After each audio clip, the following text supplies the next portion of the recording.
It's time to feel the rage. Welcome to Film Rage, where we talk movies in theaters, streaming, and classic films as well. Directors and actors beware, as you cannot hide from the rage. My name is Bryce, and I'm part of the Film Rage crew, which also includes Jim. Hey there, Jim. Hey, Bryce. And we have the Merman. I am so excited. He wasn't here last week, but this week he's here and he's gonna bring it. I know he's gonna bring it like he never has before. Hey there, Merman. How you doing? Yo. Are you ready to Merman? I am so ready to Merman. So with the introductions out of the way, let's rage on. Well, thanks for all these mornings. If you love our independent podcasts, please like, subscribe, share, and give us a 5-star rating on your listening platform, or support us and join the Film Rage community by joining our membership at buymeacoffee.com/FilmRageYYC. If you cannot commit to a membership, you can still dare us to see a terrible movie. And if it played in cinemas anywhere in the world, we'll watch it. Just like the one we're going to talk about later tonight, which must have played somewhere, maybe even in Italy. Maybe in Italy. I'd like to see proof. But Well, that's enough of that. Let's get to raging. Ooh.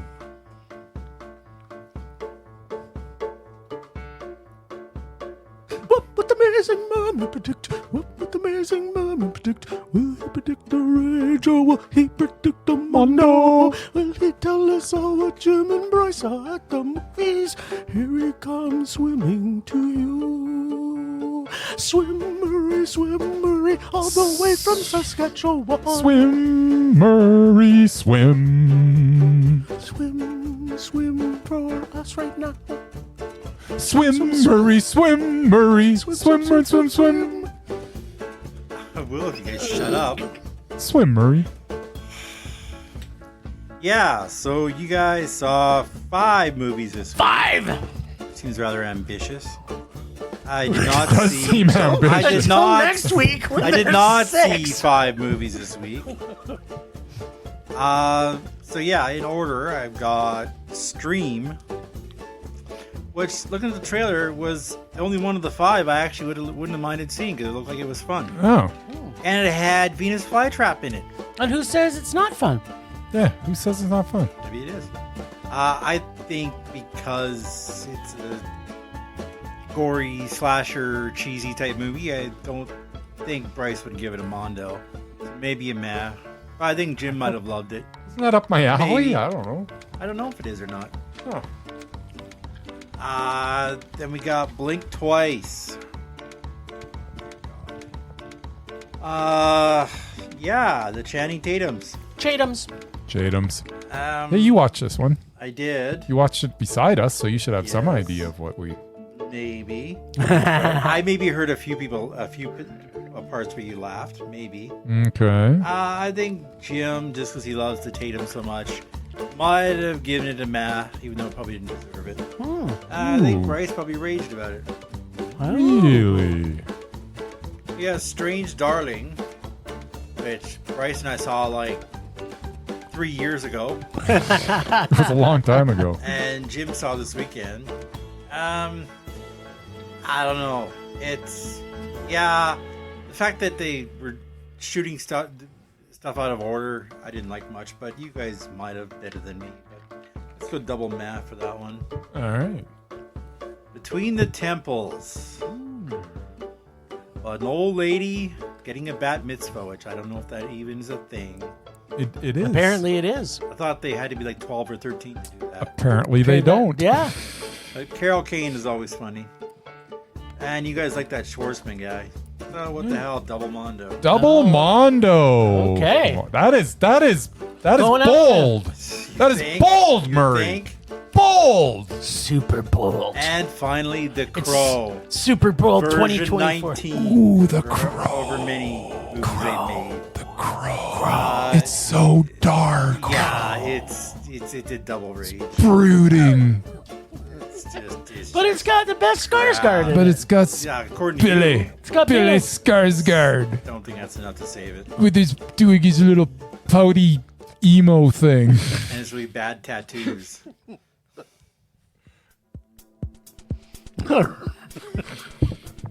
I've never been more excited to talk about movies than this week, man. There's just so much going on in this. All right, why don't you tell us about Stream? Okay.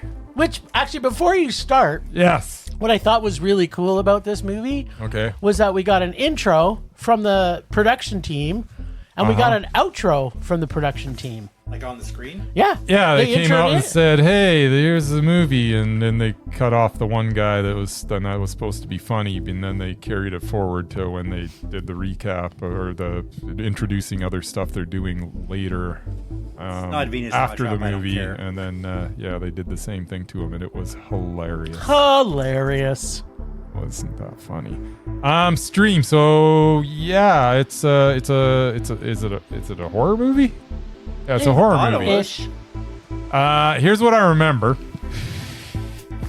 When you weren't sleeping? So there's a family and they go on vacation to like a hotel. And at this hotel there's no internet.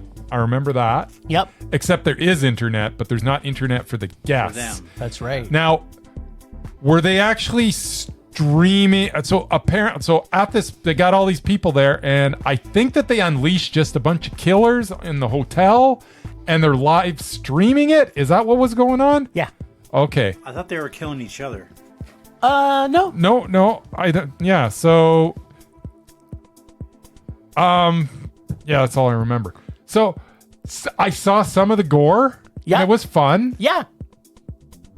Everything else I saw was utterly forgettable. 'Cause I honestly don't know what I watched. Now, you're gonna say that I slept through most of it. No, I didn't say most. Some of it. Okay, I maybe I did. I don't remember sleeping through any of it. It's true. You do have a brain injury. But Right. it was very, very boring. Like I wasn't like, these are the same people that brought us Terrifier, which was not boring. No. Terrifier 2, which was nowhere near as good, but still wasn't boring. No, it wasn't. This was boring. But it had some it still had some good practical effects in it, which I'm just, anybody that's going to put practical effects forward and do it right, I'm all for. Let's keep that flag flying. Yes. There was minimal CGI.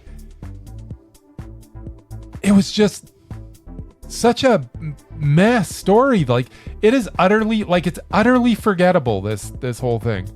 And what was the reason? Was this just to get like viewers? Was this? I don't know why they were doing this. Well, I'm Well, guessing do you people want had me to to pay. They had to sign Tell up. us why you. So I guess, you know what? It was a rage. I didn't like it, but I may have missed some key points. I don't know. So first off, you didn't miss any key points. Okay, then it was a rage. Yeah. Okay, good.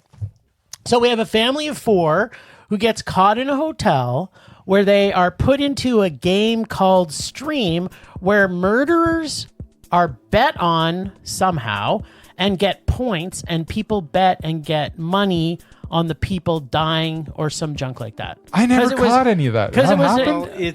it's kind of not I really. forgot that. It's not really 100% clear exactly It what sounds the like game Death is. Race, but in a hotel instead of driving on the Yeah, road. well, it's they basically go You and get they extra set up. points depending on who you kill or how you kill But them. you know what? We don't understand the points. We don't understand the money. We just know that there's a giant pool of money at the end that one of the guys is like, I'm going to take this money. But you're like, okay, so I thought it was all these people watching that are part of the money. Like, there's nothing explained and there's nothing clear about it at all, other than you know that there's a game that's happening that people are not knowing they're in the game. And so Okay. it's, if they would have clearly defined, if we knew this I was also didn't know that they were in the game. well, but you can't miss that there's the game, so that might have been a part you slept through. But it doesn't matter because I'm starting to think I slept through a lot of this. it really doesn't explain anything. So that's where it's like, you know what? There's something here about the game, but it's not clear. and you don't really understand, what's happening for the most part. Okay. The acting in this is completely horrible. It's so save bad. For the fabulous Jeffrey Combs. Yeah, he's always good. Who was he actually Dabney Coleman or John Cleese? He looked like Dabney Coleman to me. He looked like John Cleese to you. But Yeah. if John Cleese and Dabney Coleman had like a kid together, it would have been this. That's right. This is the new. So whatever. Was quite a look. Whatever the new iteration of Jeffrey we got, Yeah. he didn't seem his regular self. But damn, he was still the king of the creep crush for old Jimbo here. The OG of all things motherfucking creepy. No one is more creepy and isn't at the top of my creep crush list than JC. Mm-hmm. What would JC do? That's what I like to. If you want to get creepy, you got to go JC. Yeah, Jeffrey Combs. Yeah. There's another JC out there that people ask. There is. They say the same thing too. Then Jeffrey Combs more important than Jeffrey Combs? Oh, absolutely not more important than Jeffrey Combs. Okay, good. Just so we're clear. JCVD. Yeah, there's also There's JC. also JCVD. There's a few JCs There is, apparently. who's also That's the one pretty I thought. important. He's also pretty important. So, plus, we get a fun cameo from Tony Todd. We get a I fantastic saw that. appearance by Dee Wallace. Saw that. The film is not really original in any way, and the dialogue is terrible. All the victims, save for Kevin, the little kid, are complete idiots. The gore at times is really, really good and hilarious. At other times, it's just dumb and just hilariously bad.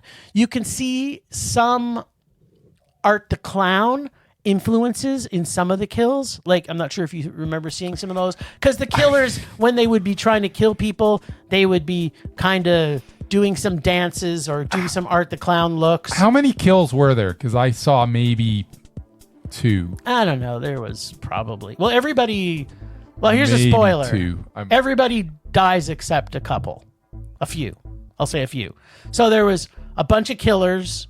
Like 4 of those, Yeah. and then a bunch of people that were staying in the hotel. So there's probably 10 to 12 kills. Okay, I think I saw 2, but I did see right after a lot of them because I'd hear your reaction and I'd kind of wake up. And then I'm like, well, what are you reacting to? Nothing's going on. Because it already had happened. Yeah. So all in all, there you have it. I had fun watching it. Not because this was a great film in any way. Like, this movie's terrible. But because I laughed a lot at it Right. and loved seeing JC back in his fabulousness. Mm-hmm. This movie is a rage, but I still had fun. Like, I think this is a movie you should go see with people who can stay awake and laugh together at how bad the acting is. It's kind of one of those ones that's so bad it's good. He must have woken me up about 8-9 times with his laughing.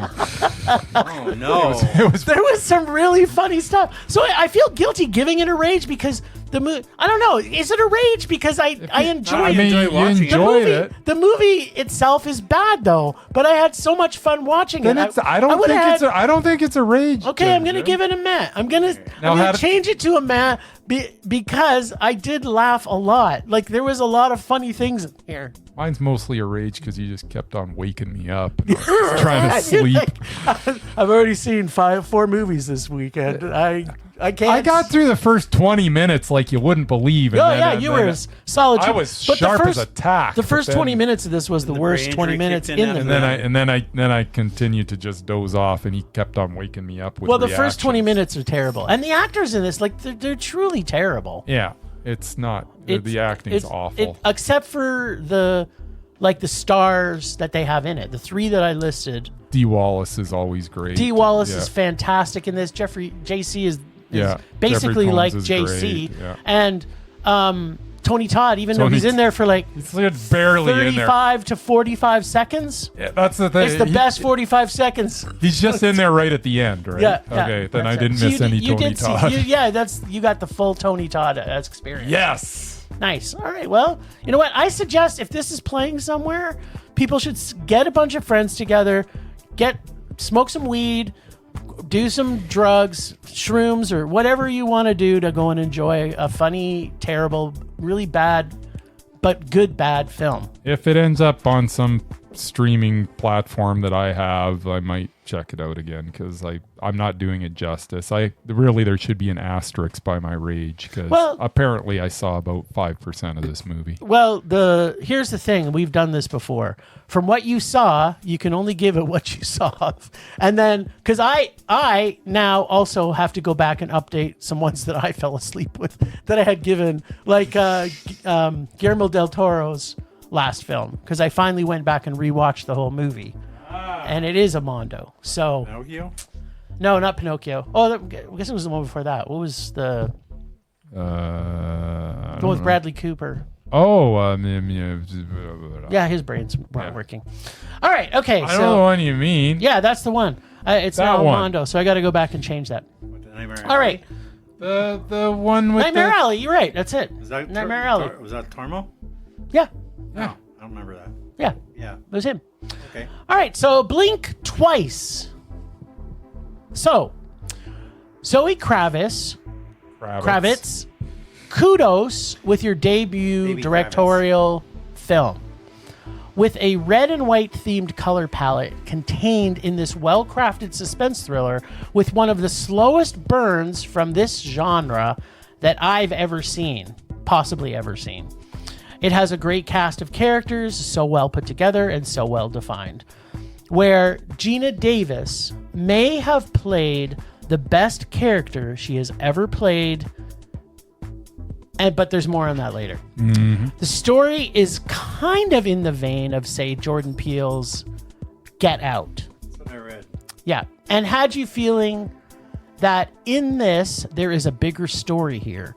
But what ultimately is the question? That is the question. Oh. And as the story unfolds, the story just keeps getting further down a rabbit hole, or maybe a red rabbit hole, with little rabbit droppings all through the film, where unlike some stories with many Lord of the Ring endings, this only has a couple. And when it ends, the ending to me was so satisfying. Chatham's in this is fantastic, as was our suave billionaire philanthropist, who may or may not be an evil villain. Naomi Ackie is also amazing as our heroine, but in fact, everyone in this was amazing, especially, and we'll talk about who, but Maria Elena Olivares, who actually plays the character titled Snake as her Lady? credit. Her name is Badass Maid. Nice. I just Yes, thought she was that crazy is her snake actual. That is her actual name in this movie. Like, if you're gonna put someone like that and you're gonna call her Badass Maid, every time she was on screen, I had a total maid boner. She was amazing. She was amazing. The last quarter of this is so worth the wait as we went through with this slow burn. At times, I did feel that the story did need some prodding a bit, but it did slump in the middle. But throughout the film, there is small moments of levity that, for me, it cracked me up through the entire dryness that's happening through the middle. I was laughing at stuff that I didn't think you guys were seeing. I found parts of this. It was like, as it was getting drier and drier, there would be little things that would put in that would make me laugh. I was having a great time. Inclusive of this is because of the large cast of strong and well-loved actors, not seen by many of us in films that we probably haven't seen in a while, like Aaliyah Shawkat playing Jess, Simon Rex playing Cody, Haley Joel Osment playing Tom, Kyle MacLachlan, the Kyle MacLachlan, also of the Creep Crush fame, as Rich, but still not quite as great as what we got from Geena Davis, as every single time she puts her toe onto the screen, she steals it from whoever she is, and is basically, no one is left in her wake. She made me either laugh or cringe or want to scream, "Let's fucking go!" through this whole movie. Oh yeah. And then there was also Christian Slater. doing his typical Christian Slater actor stereotype A, or maybe it's B. He really only has 2 things he can do in any movie anyway, but in this, for whatever reason, I didn't mind it because he really isn't that much of a main character.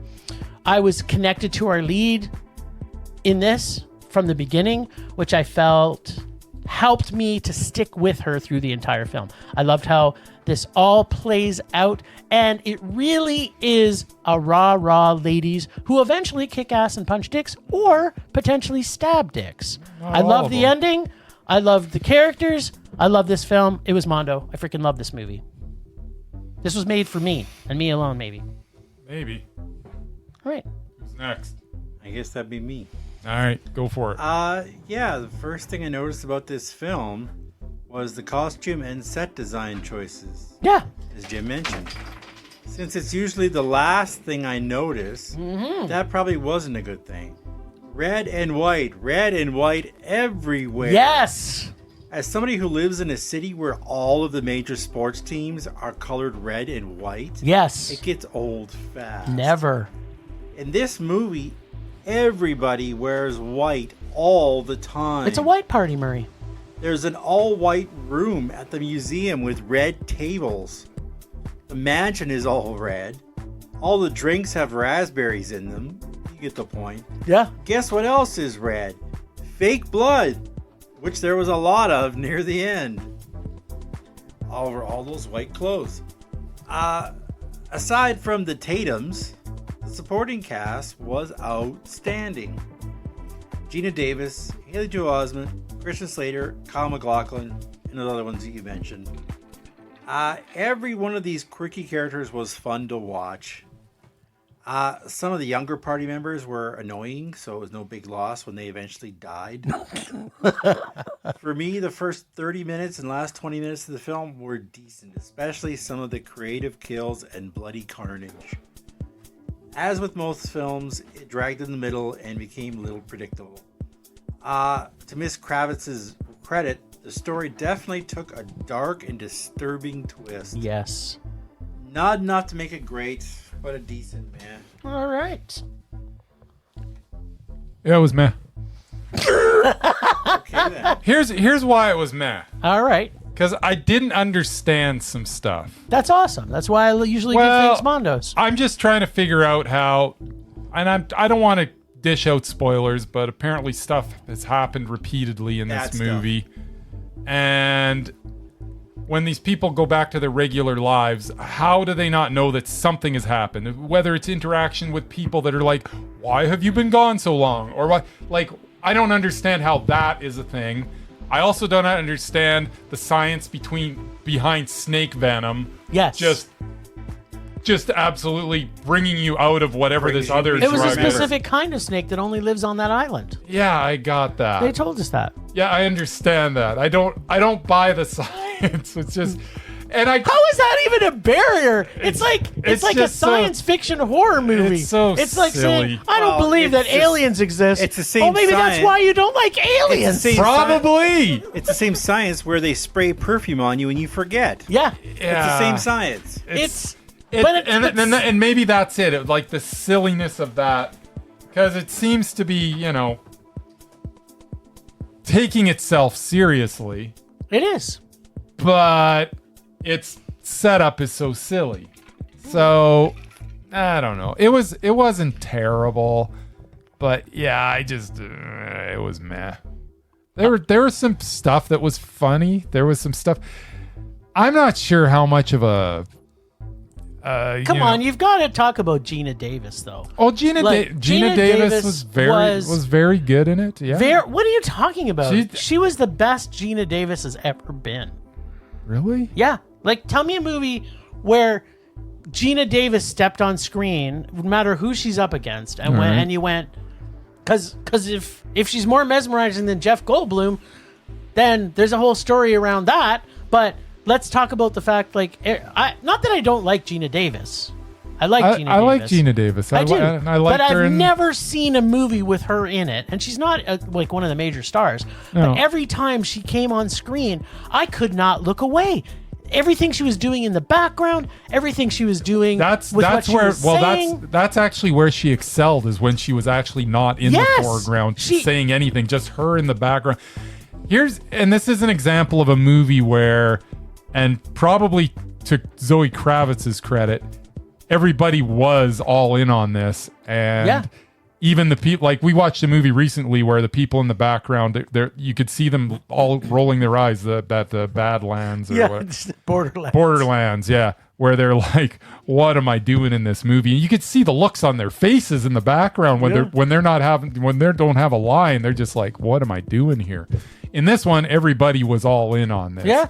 Especially Gina Davis, who if you just sat there and watched her and just didn't even focus on anything that was being said, just watch her, what she's doing behind them sometimes. That is worth the price of admission so good. to see an IMAX. But it's still just a meh. All right, I was just like, I don't know. I loved it. I loved the science. I loved the ending. I thought the ending was perfect.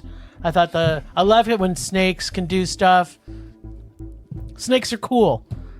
And you never know what's in a certain poison in a snake. Yeah, you never I'm know. sorry. Snake venom's not bringing you. Like, I don't know. Whatever that was. They needed to come up with something. There's a lot of snakes that you have never been bitten by, so you don't know.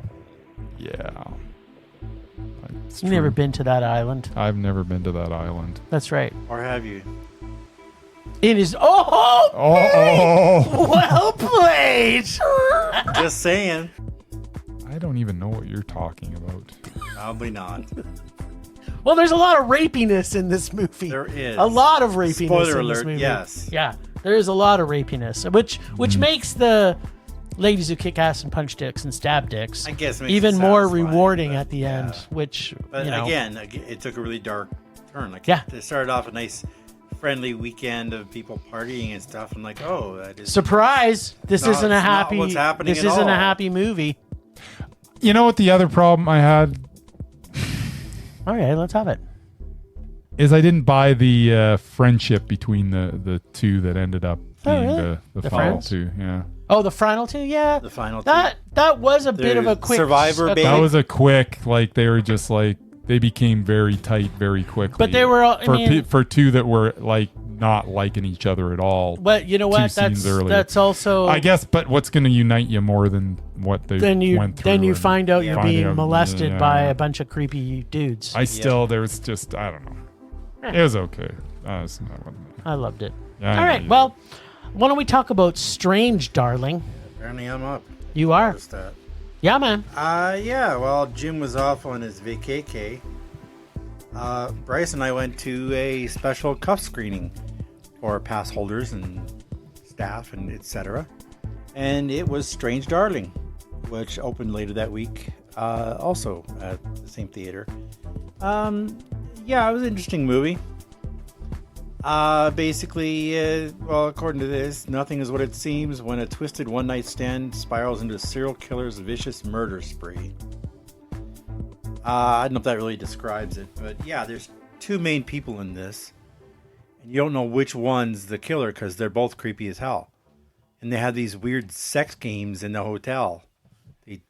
They tie each other up and they do just terrible things to, which strangle stuff. I was very uncomfortable with that whole thing. Really? And yeah, I also Such a prude. I also didn't like the whole telling the story out of order. It's like, you know, they have like 6 or 7 chapters, and they start with fucking chapter 2, then they go to chapter 6, and they come back started to 1, with chapter 3. Whatever, yeah. But they don't go in order. Like, I don't like non-linear stuff. That's true. You don't. I just don't. I like the story to make sense. You don't like non-linear at all. It didn't make sense for half the movie. Like, I didn't know what the hell was going on. Having said that, I didn't mind the ending where you finally discover what, you know, which one of them actually is. It is, but yeah, I mean, they don't even have real names. Like, they have names in the movie, but on the list of the cast, one is called the Lady, the other one's called the Demon. Doesn't even give him a name, but he's got one in the movie. But anyway, yeah, I don't know. Yeah, it was okay. I mean, it was a cuff thing, so not all their stuff. I mean, most of the people that went to it with us, they really enjoyed it. I wasn't one of them, but it was okay. So yeah, it was a meh. All right. Okay. Yeah. I agree with Murray. Really?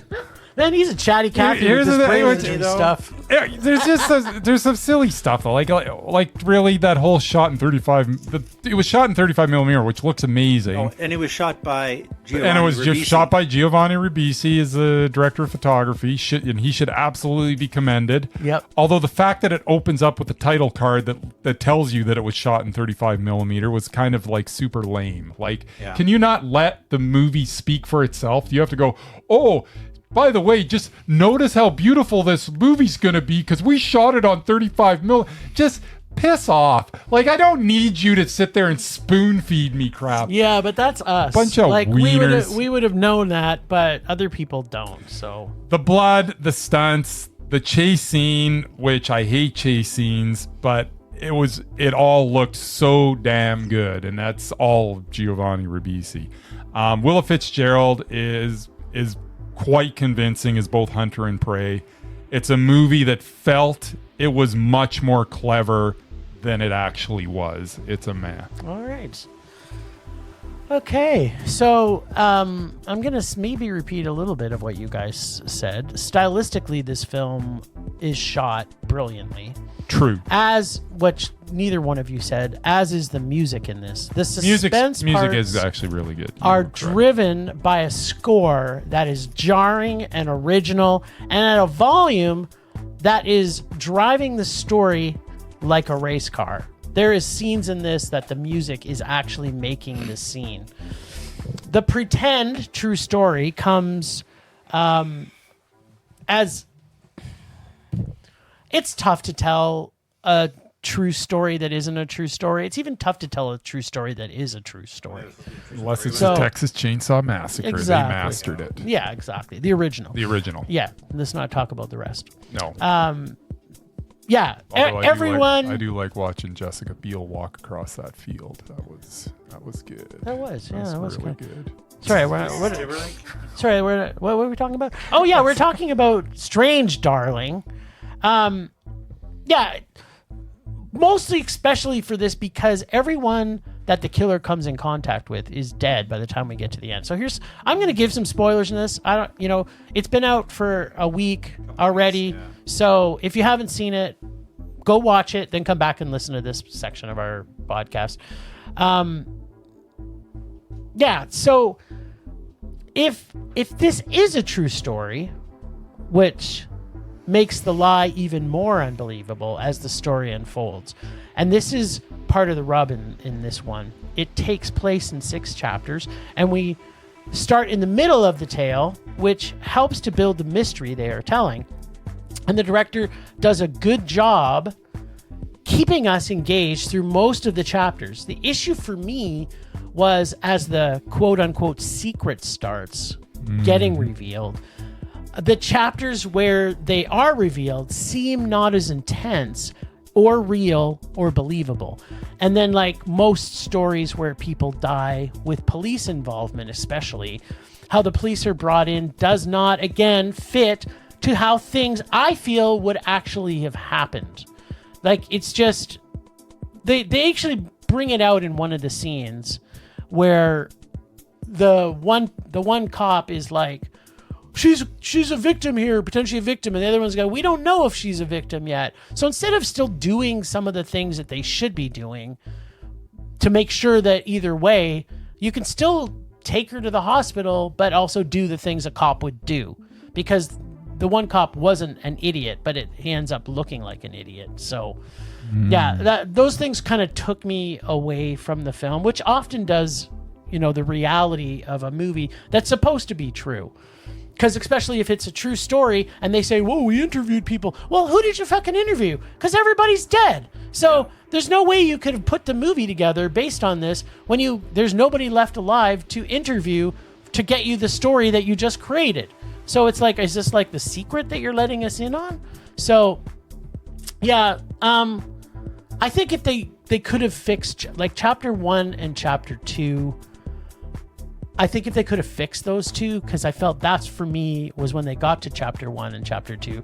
The feel of this movie, I love the feel of this movie. And I think if it stayed with its pedal to the metal through the entire movie and then didn't suck us into the chapter 1 and 2, I think this could have been a super mondo. But alas, even with a perfect ending, and a perfect beginning, I thought the beginning and ending bookmarked it really well. I just got it to a meh too, so I guess that's 3 meh.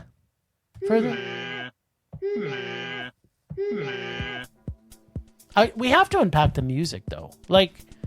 The music in this was so good. It was set in what, the 70s? Yeah. Oh no, it takes place in it wasn't. 2016. I think. Yeah. They just had a lot of really old songs. Yeah. I thought it was 2019. It's wasn't recent. that recent. Yeah, Yeah. it's recent. Yeah, it takes place recently. That's pretty sure that's what it is. Yeah, I the score. I should have looked up who did the score in this, but definitely this is a great score.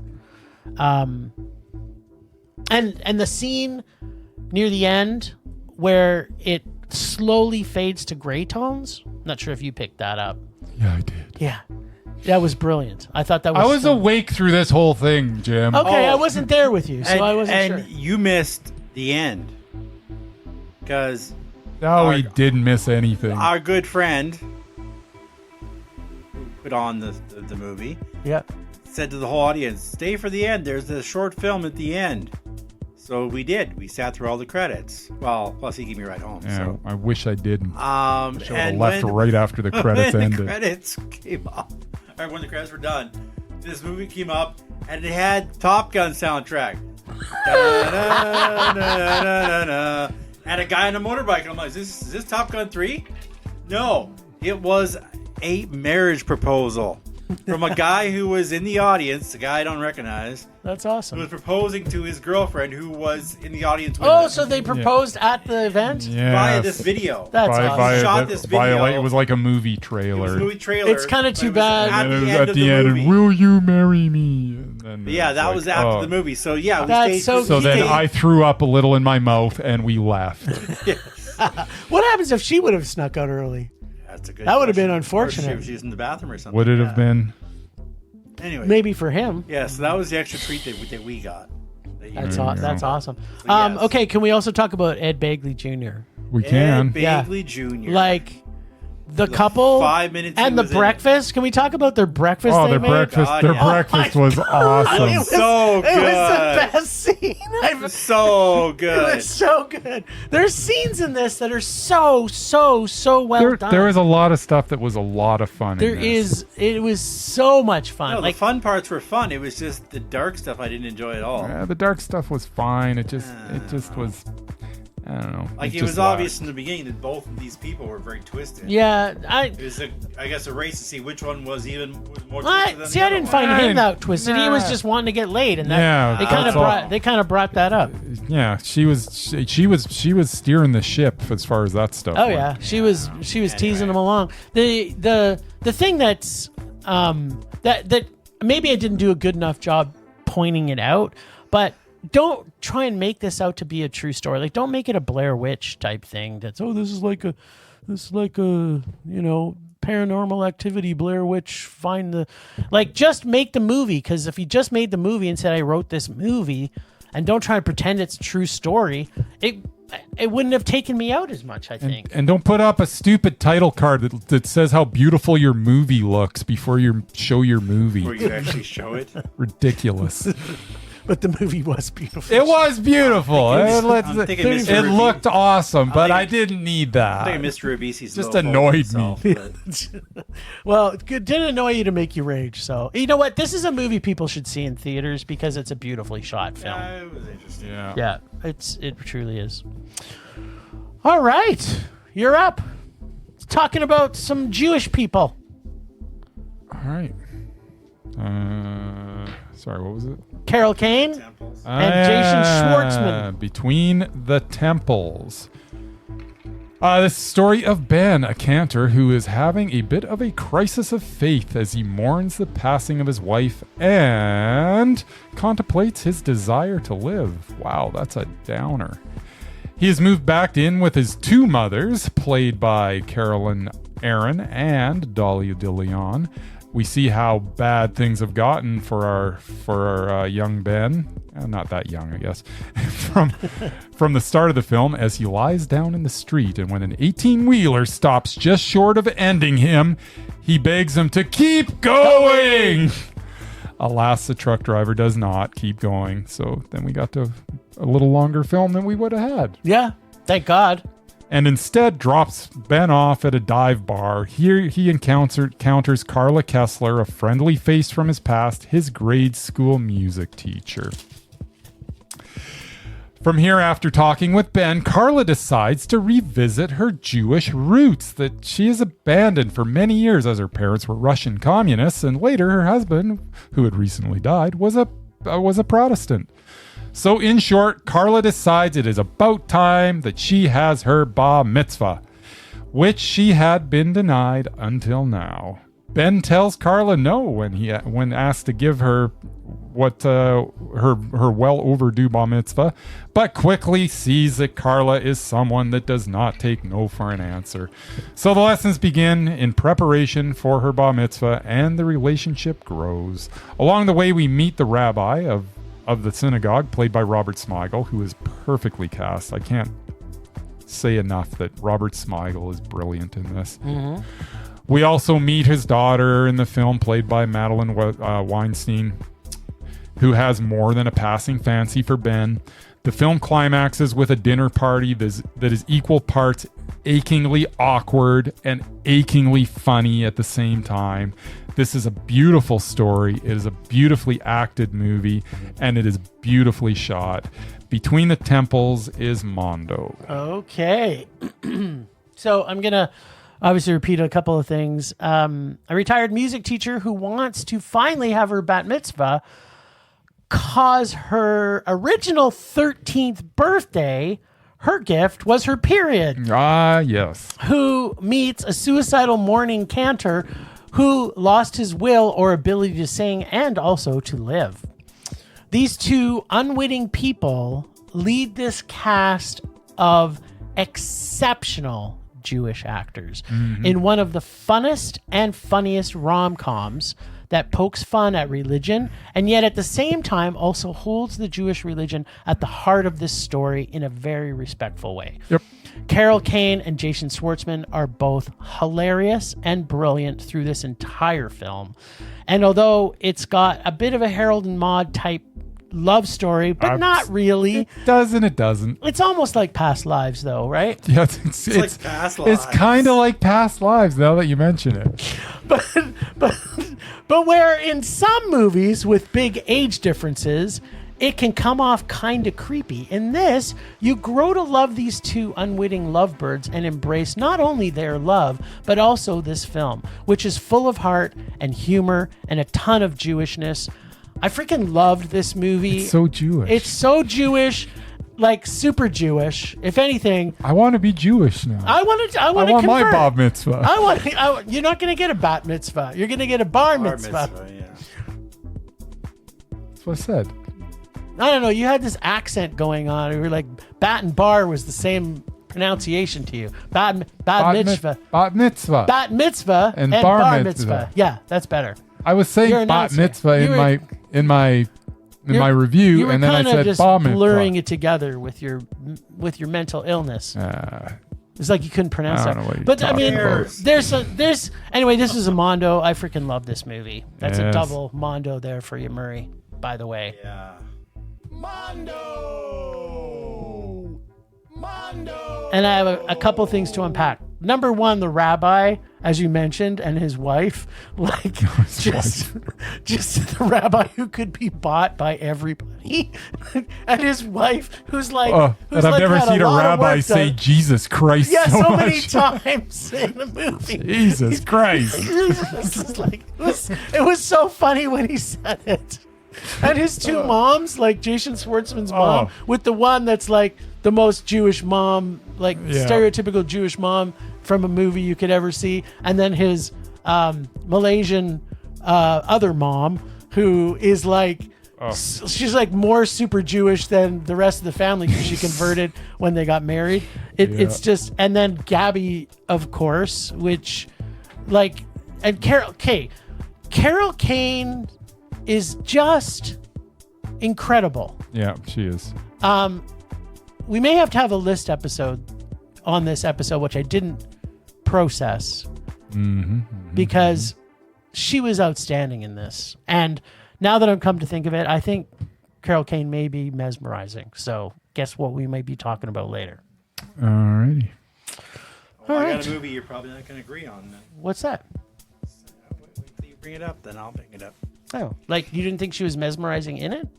Oh no, I loved her in it. Okay, well there you go. We're talking about mesmerizing. We're talking about The movie mesmerizing. itself, I'm pretty sure you two hate. Oh yeah, Well, that doesn't. Once again, Murray, that has no bearing on the mesmerizing list. That's right. How was she in the movie? Was she Not how mesmerizing? was the movie. Yeah. They're two different things. We're not Merman. saying she's undoubted. We're saying that she's potentially mesmerized. Well, we don't know yet. We'll see. Well, we'll see. All right. So the last film that we saw in cinemas Yeah. was The Crow. Bah! So I went back, of course, and had to rewatch the original Crow. Yeah, because was right.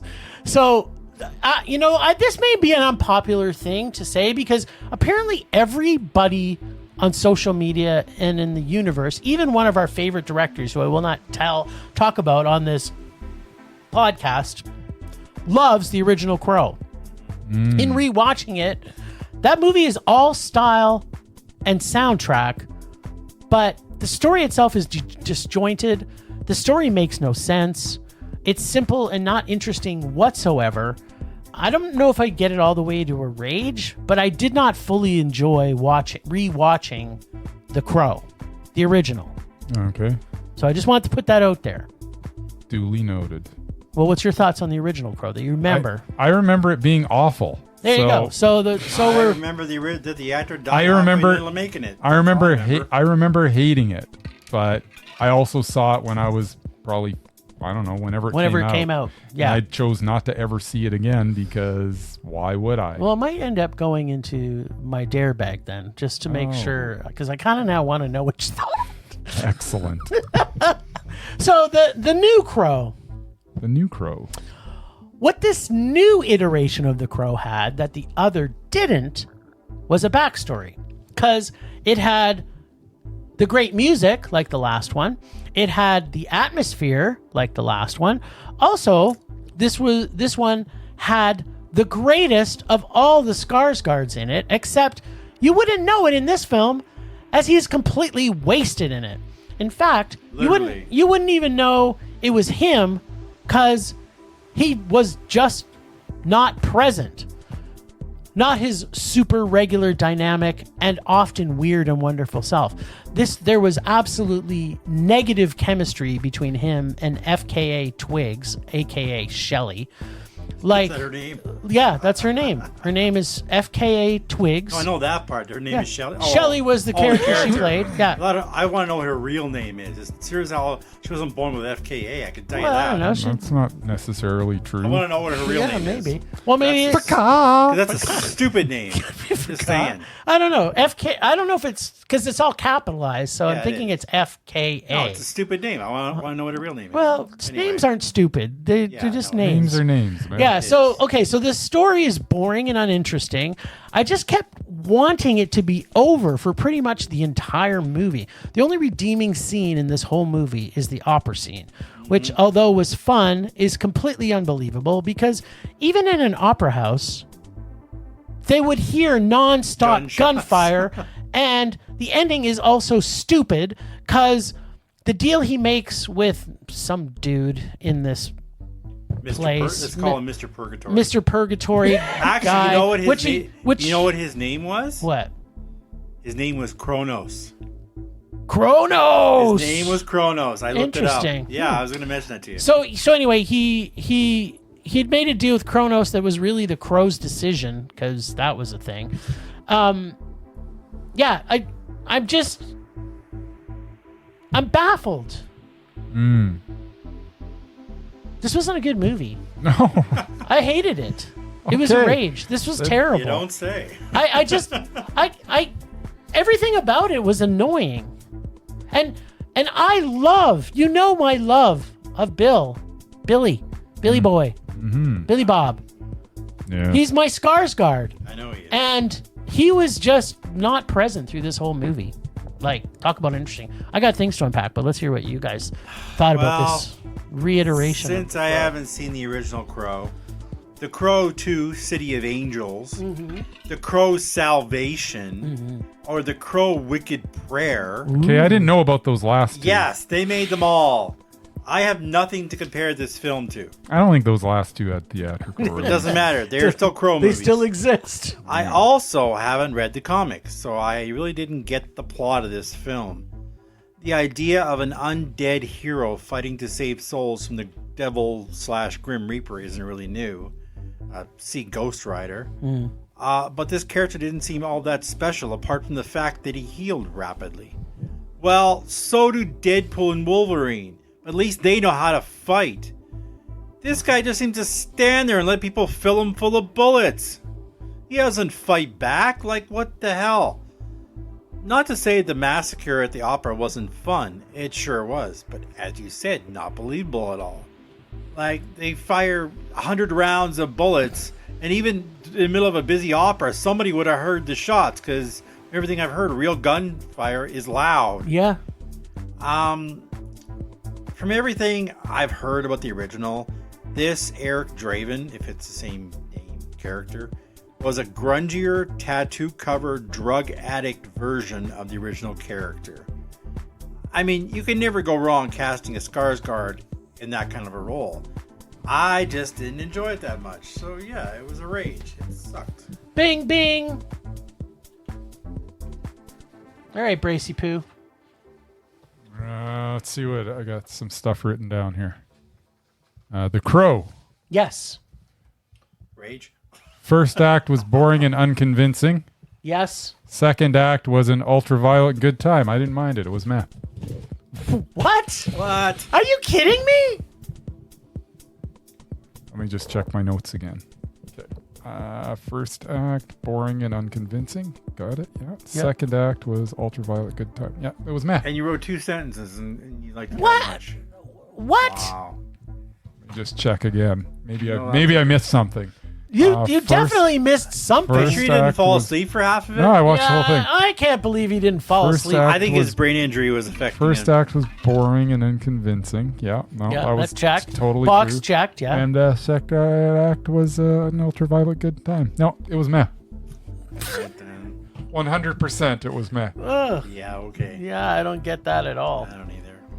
Like, Well, I'll tell you why. Because the first act was boring and unconvincing, but the Yes. second act was an ultraviolet good time. Yes, as there I've was, heard.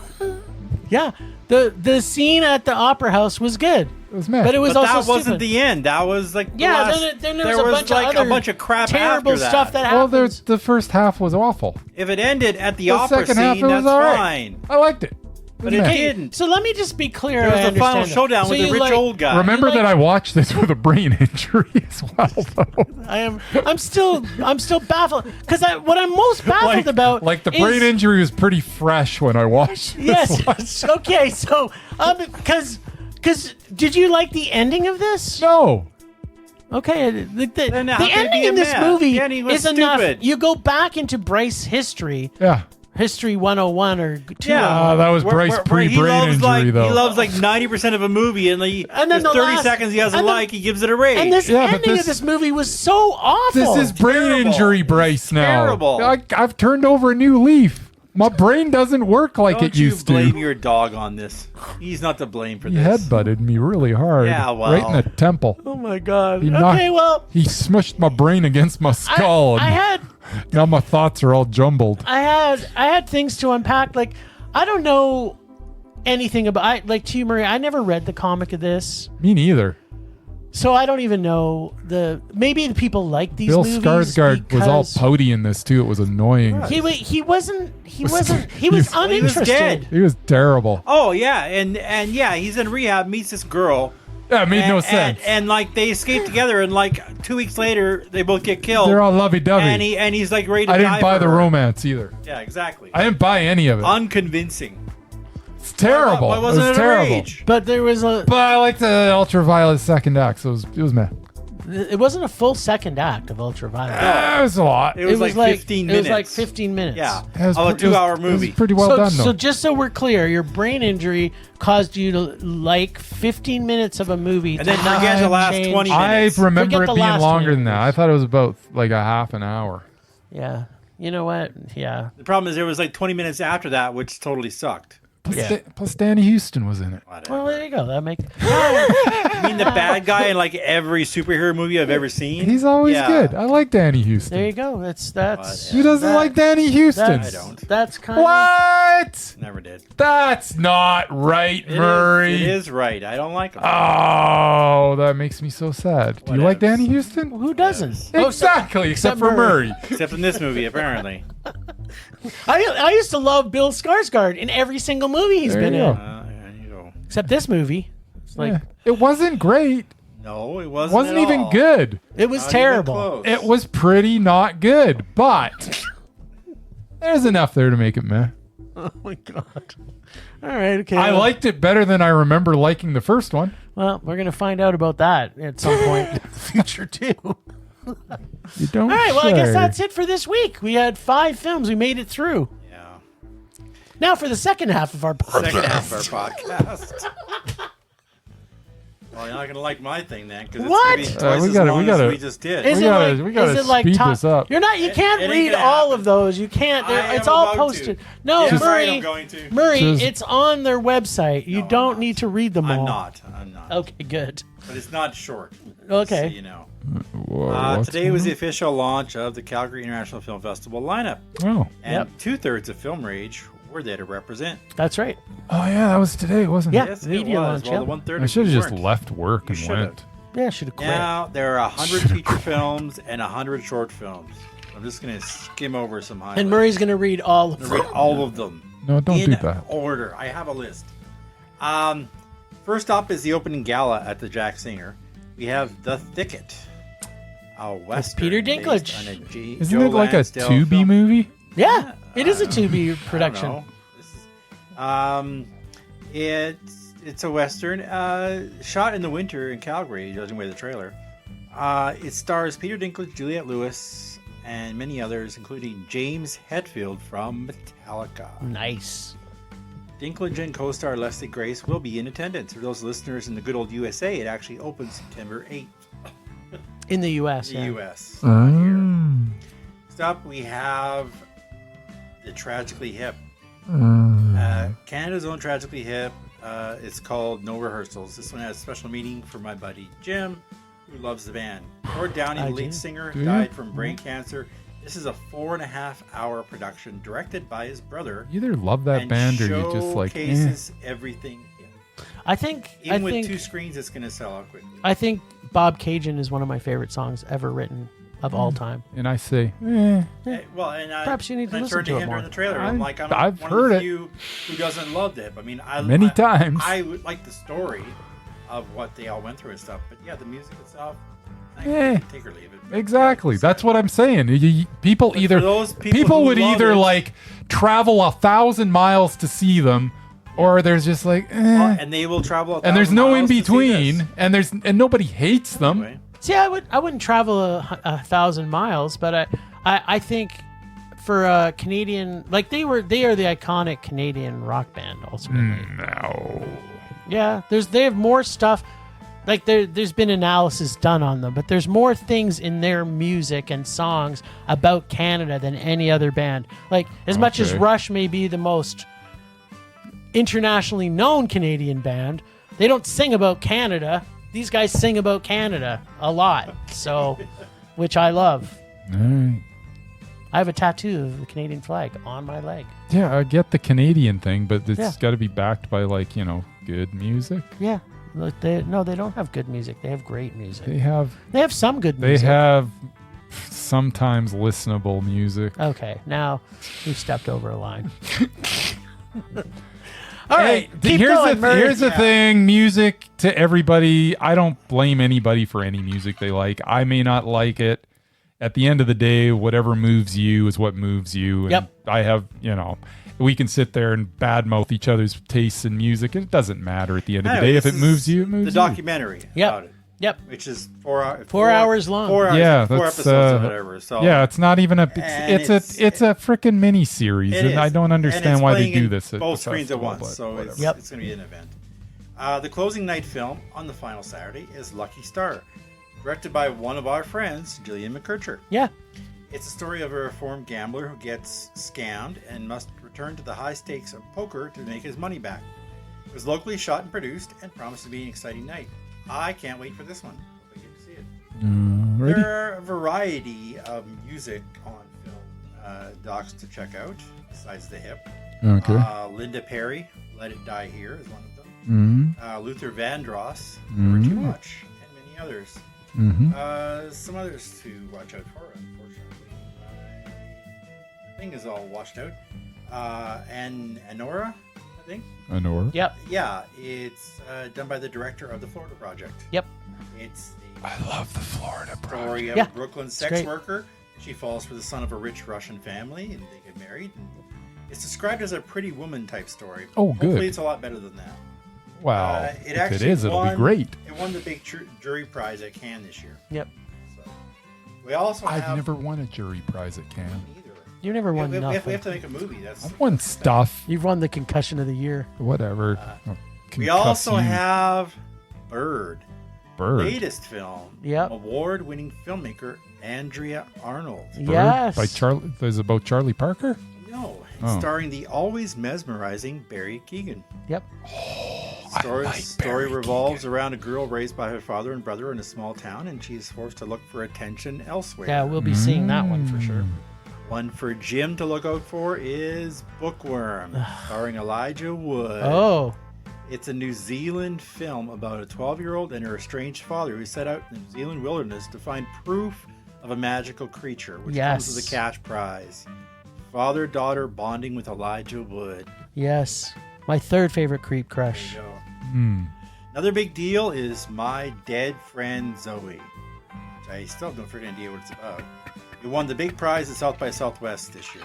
Okay. Star-studded film has Ed Harris, Morgan Freeman, Utkarsh Ambudkar, Moira Rubin, and Sonequa Martin Green. It was also produced by Travis Kelce, that football dude. Okay. His name's on it. I don't know. Of course, festival season wouldn't be complete without a Kate Blanchett film. This time, it's Rumors, an apocalyptic comedy horror about the G7 summit and a world crisis. Joining Blanchett is Alicia Vikander and Charles Dance. Nice. It sounds terrible, but it's going to be spectacular. There's so many films we're checking Remember out. her last movie that she did? It sounded terrible. One but it about, was- one about the orchestra? Borderlands was terrible. Oh, that did that for But the money. Tar was Did that also for the money. Tar Tar was brilliant. That's brilliant. different.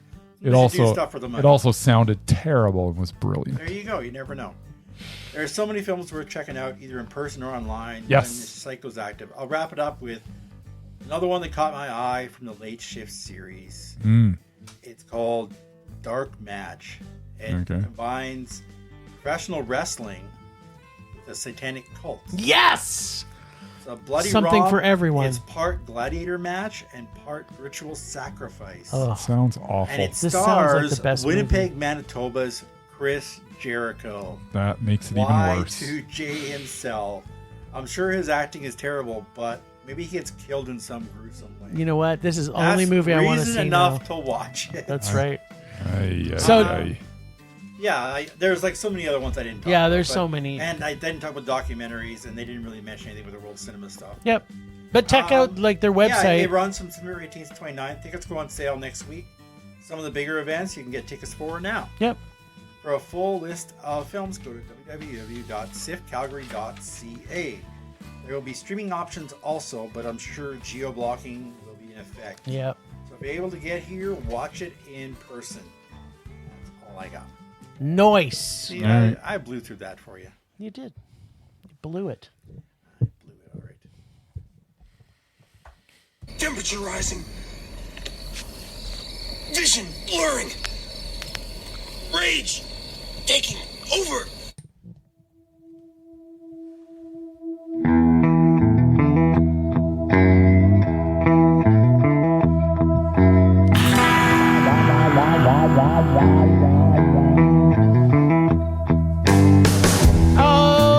Okay, my rage this week has been percolating for probably the last 5 years, and I know I've probably talked a little bit about this, but my rage this week is fucking Blumhouse. Yep. And in particular, the trailer Speak No Evil. And the amount of time that I've seen this fucking trailer, and all of their trailers, they just completely destroy every single movie that they put out. And then on top of that, when the movie finally comes out and you see it, not only do you know the whole movie because the trailer has basically spilled it all out, but then the movie's not as good as the trailer. And this trailer's not even that good.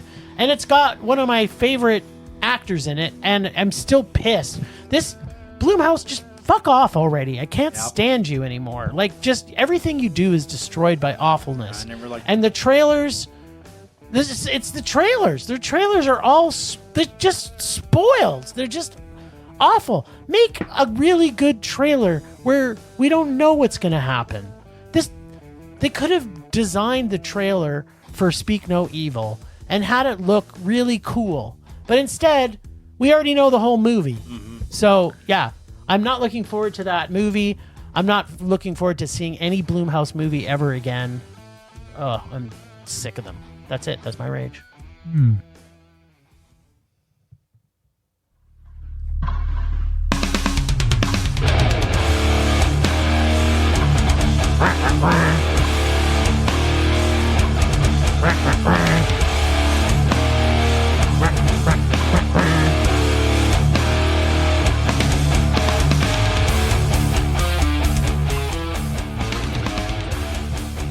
All right, so I don't really have a rage per se this week, but I do have an update on a previous rage. Oh, God, not more about the scene card. More about the scene card. Cineclub, to be precise. Now, here's the deal. Cineclub, the ongoing saga of Bryce Hollingsworth. But here's the thing. So I get this email, and it says that they are updating their terms and conditions. Yep.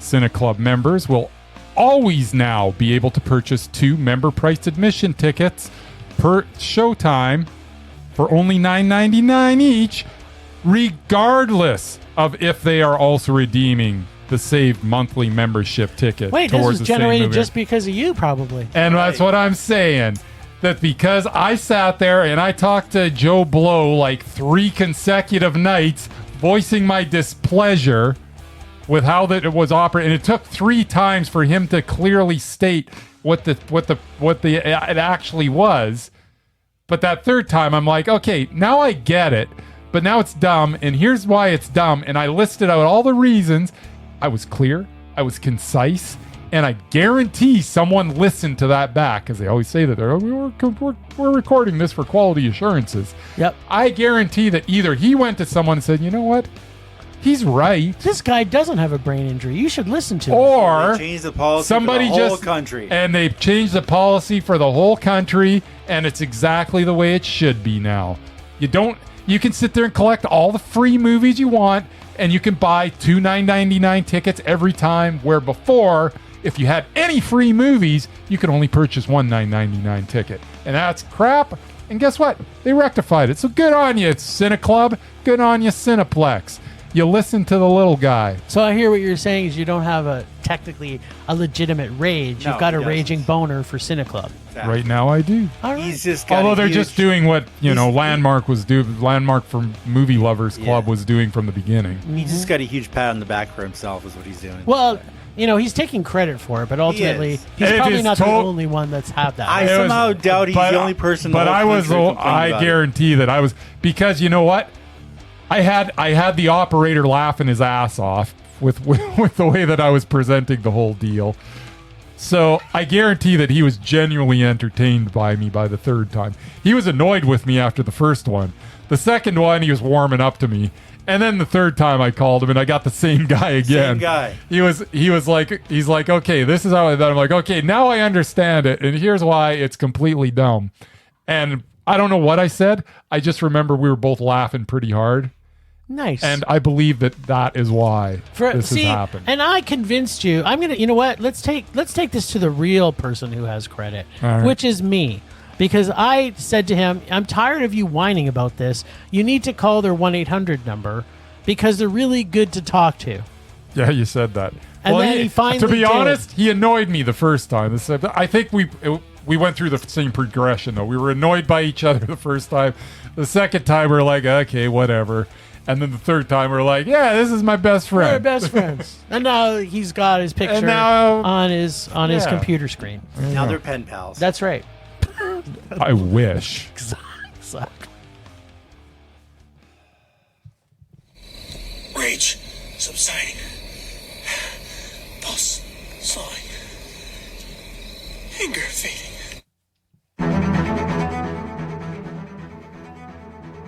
Last time on Rage or Dare, the kids went playing in the garden of earthly mess from our listeners' dare bag.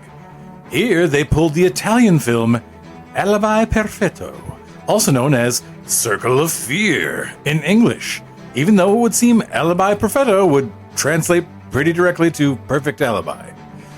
This week, Bryce can choose to rage or dare, or Casey. Don't forget about your good old God of Rage, boys. It's not good for your health. Where were we? Oh yes. Mamma mia, here we go again. Let's pasta around this Italian thriller and see if this pizza Italian cinema is as delicious as champagne gelato or if it's more like unbrined olives. FYI, that's gross, by the way. In fact, all olives are gross. Anyone else feeling hungry? When Jim starts to sigh like there's no pizza pie, that's a big meh. When Bryce starts to whine like he's had too much wine, that's a big meh. All right, Alibi Perfetto. Alibi Perfetto. Well, you're going to start, but whatever. I'm going to start because I watched the movie, most of it. So, but here, I didn't here's the thing. I'm starting to watch the movie, and it seems to be about these gangsters originally. Like a drug deal. But then all of a sudden it becomes about this serial killer. But the gangsters are still involved, but I don't think they have anything to do with the serial killer. Like, I don't even know, because I didn't... Maybe it all gets tied together at the end. I don't know. Because I will say that I tried to watch it on 3 separate occasions. And I got through about 45 minutes the first time and fell asleep. And it was awful. And there was nothing going... Like, it was just... there's this weird love story, and then they seem to break up, but I didn't really see them break up, but apparently they're broken up. But then she has him drive her to meet this other guy. But then you get to the date, and then they're still together sitting at a table. I don't know what happened to the other guy. Like, nothing makes sense in this movie. Like, nothing. And there seemed, as I say, it seemed to be about this gangster, and the Burt Young is like the big cheese, I guess. But then it's about this serial killer, and does this get tied together at the end? Because the second time I started it from where I ended, and I only got through about 5 minutes, and I fell asleep again. And then the third time I started it again from where I ended, and I got through about 5 minutes, and I fell asleep. So then I just gave up because I obviously can't get past the 50-minute mark of this movie. I tried, Jim. I tried really hard. So I'm going to need your help. Does the serial killer and the gangster stuff tie together in any way? Like, okay. I was very confused. Let me tell you about this movie. Okay. By the way, it was a rage from what I saw. And now you know how I feel. Watching every foreign movie you guys ever dragged me to. Well, this wasn't like a foreign movie. It was all in English. It's all in English. It's Italian. I know. It was made by Italians. Yep. but they were all very American actors for the most. Not all of them. Some of them, just like all these Italian movies where Why they the tried hell to they have make an an Italian American title movie. then? They're trying to make an American movie, and they put American actors in it. But then they've got Italian actors who I'm pretty sure don't speak English and are overdubbed with English. Oh, yeah. With English Totes. dialogue by somebody doing it like an overdub. Totes. So, but anyways, it's and it looks like it. It's awful. But Okay. Tell me about this First movie. off, what the fuck is with this music? yeah, Which is what I said for the entire movie. yeah. And then I said, what the fuck is actually happening? I didn't know. Through the entire movie. Okay, I wasn't. See, I Yeah. was watching. Like hiding behind chair legs in a gunfight. Yeah. Or Yes. what I think is a sting operation for something I have no idea. No. But you get lines like, how many times do I have to tell you? Check if they're dead. Which makes me think she kills a done this a lot few of people times. Yeah. that aren't dead. I mean, how many times do you have to try and kill people as a cop to have to check if they're dead? I don't know. And who is she, you may be asking? Lisa, the cop. Yeah. Oh, sorry, scantily clad sexy cop Lisa. Yes. And her partner, the was pretty hot-headed sexy. dude, Tony. Neither of which can act, and I'm guessing based on this movie, never acted again. Sorry, let me rephrase this. Never appeared in a movie again. Because acting is too strong of a word for what they were doing. Then I think a mystery starts to happen, but not before we find out Lisa and Tony are not only partners on the job, but also partners in the sack. Tony and his ex-wife get shot for some reason. Again, there is terrible music that plays, followed by more deplorable acting, and no real plot develops. And then we do get that horrible and horrible saxophone jazz music that comes back. And by this time, I'm not sure which is worse, the acting or the music. So I decided, you know what? I'm going to flip a coin. So I actually flipped a coin, and it lands. I don't know if this is fate or the universe telling me something, but it landed on its side. Even fate could not decide which was worse. Then photos show up to Tony, where his now dead wife, I think she's dead because we never find out, but I don't know. she disappears, had shot some of these for some reason that makes a twist in the story, I think. Yet I'm still wondering what the initial plot is and what the fuck is actually happening. So horrible music, terrible acting, no plot, followed by music, acting, plot, music, acting, plot, music, acting, plot, and then I realized the movie itself was my circle of fear. Fear that I may never survive this film's awfulness. And I think the most popular word in this movie is Mancini, because they said it like 100 times. Then Lisa, I think, found another acting job a job where she's not in the movie, because she disappears, and then Tony starts solving a mystery that I didn't even know was there. But then Burt Young shows up and does not say Rocky, not even once through this entire movie. No. And Rocky's Italian. So if you're in an Italian movie, Why- you'd think Burt Young would be saying Rocky. Yeah. But he never said it once. The lighting goes from dark to light in every other shot. Lisa comes back to go on a friend date for some reason. I don't know. But gangsters show up. And then there's a shootout. Then a random murder happens. Then the whole Yes. time this is I playing saw out. that. Yeah. So the whole time I thought they were narcotic cops.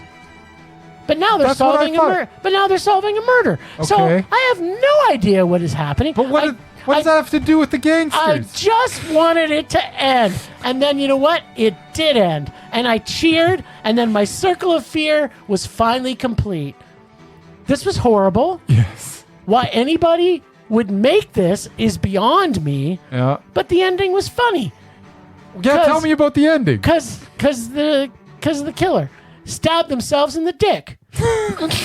Which is how I felt that I may end my life if this hadn't ended when it did. I was like, how can I get out of this And This goes on perhaps for another 10 minutes. I'm stabbing myself in the if this dick. goes on any further, between the music and the acting and the plot, I thought the only way I'm going to get out of it is if I stab myself in the dick. But then the guy did it. So I was like, you know what? This movie ain't so bad. I actually think it might have been a myth because of the dick stabbing. There's some dick stabbing in The it. dick stabbing kind of made it all worthwhile. Okay, so there was no relationship between the one story about the mobsters and this. Not that I could see. And this killer. No, not that I could see. Okay, because I was very, very confused, and I kept on thinking that I must have missed something, but I didn't. You know what? Here's the thing. I don't know. And I watched the whole thing. But I do have to admit, I did the same thing that you did. The first time I started watching it, I fell asleep. Yeah, it's like. And then I watched it a second time. Guess what? Yeah, I also fell asleep. yeah. It's But then the third time, you got through it. I got through the whole thing. Yeah, see, third time I Third time's the conked out. charge. I watched that same 5 minutes over again, and then out like a light again. You know what, Murray? Whatever you do, don't watch this movie. It's and don't awful. have any knives around your dick when you watch it. Yes. That's what I want to tell you. Because you say, you know what, that's got to be better than watching this movie. And if you're not circumcised, you may want to just do that yourself. All right, so now you got to pick a movie there, Buckaroo. Oh. So you've got Casey Yeah. or me. I haven't added The Crow, the original, in this bag yet. All right. So it might be safe to pull from me again, but, you know. So I can pull through anybody's bag? Yeah, sure, why not? Like, it's a party. We have an Lister Dare bag, which... I'm going to pull from Murman's, because I don't think Murman understands me. Oh, I don't? No. Think I get you? I think that I am going to pull something wonderful out of this bag. By the way, Michael Woods, who played Tony, he was in Canadian Bacon. Well, there you go. Okay. Yeah, as State Trooper number 1. Okay. And he was in, are you ready for this? FX2 as, are you ready for this? State Trooper? Mobster number 2. There you go. Nice. And that is his entire That's cinematic career. quite a career. He was also in some TV stuff. And Alibi Perfetto. Yeah. So he had 3 movies and about 5 TV series. All right, so what are you going to see from the Mur this week? I don't know. I can't get the bag open. Okay. It's one of those zip bags, and I kept on zipping it the wrong They're way. all zip bags. You're a zip bag. See what I did there? I didn't do anything. I just said you're a zip bag. And Baxter must have really hit him hard. That's all I can say. If it's not evident... I am resealing the bag so that there will be no funny business It will going stay on. fresh. That's right. Murray, while you're at it, do you want to just write on there The Crow, the original movie? Okay, are you ready? Yeah. Sabotage from 2014. Sabotage. Sounds good. What is it? I don't remember. I know it's on Tubi. It's on Tubi. Well, they're all of them Tubi. It's Arnold Schwarzenegger? Sounds awesome already. Did this have a theatrical release? If it has Arnie, of course it did. It says April 11th on the poster. Huh. David Ayer, Arnold Schwarzenegger, Sam Worthington, Terrence Howard. Well, this is going to be great. I love Sam. Well, I gonna don't be- love Sam, it's but I do gonna love. be Mondo. I love Terrence Howard. I am at the very least intrigued. So this had a budget of $35 million, and it had a worldwide gross of $22 million. So it almost made half its money back. It's pretty good. With Arnold in it. And there's a character named Bryce in it. There you go. So far, it sounds like it's a winner. It's funny that Maybe it'll all be the a characters in this have nicknames. John Wharton is actually John Breacher Wharton. James Murray is James Monster Murray. Julius Edmonds is Julius Sugar Edmonds. Eddie Jordan is Eddie Neck Jordan. Joe Phillips is Joe Grinder Phillips. Like they're all, every single one of them, they got a nickname. Tom Pyro Roberts. It sounds like an Maybe- A-team. maybe it's the type. mob. Maybe it's the A-team. Bryce Tripod McNeely. That's what I'm going to start calling you from now on. Tripod? It's because my wiener's so big. No, it's because you've got a giant thing sticking out of your head from your brain damage. Oh, Yeah. because my wiener's not that big. No, it's not. It's very small. Embarrassingly so. You know what? That's almost a perfect transition. To end this? Yeah. I agree. Oh, thanks, Ragers, for listening. Thanks to the extended Film Rage family, who you can find in our show notes. Thanks to Casey, the God of Rage, from the Nerdy Photographer. Welcome back, Casey. We missed you, buddy. Find us on social media. We're at Film Rage YYC. Check out everything Film Rage at filmrageyyc.com, including our merch site for Redbubble and TeePublic. We always want to make this a raging blast for all listeners, so please comment, like, and subscribe, and send us emails to filmragecalgary@gmail.com. Dare us to see terrible movies to fuel our rage, but no matter what you do, please, please, please, pretty please, please, please, Omega's all rage. That's it for this week.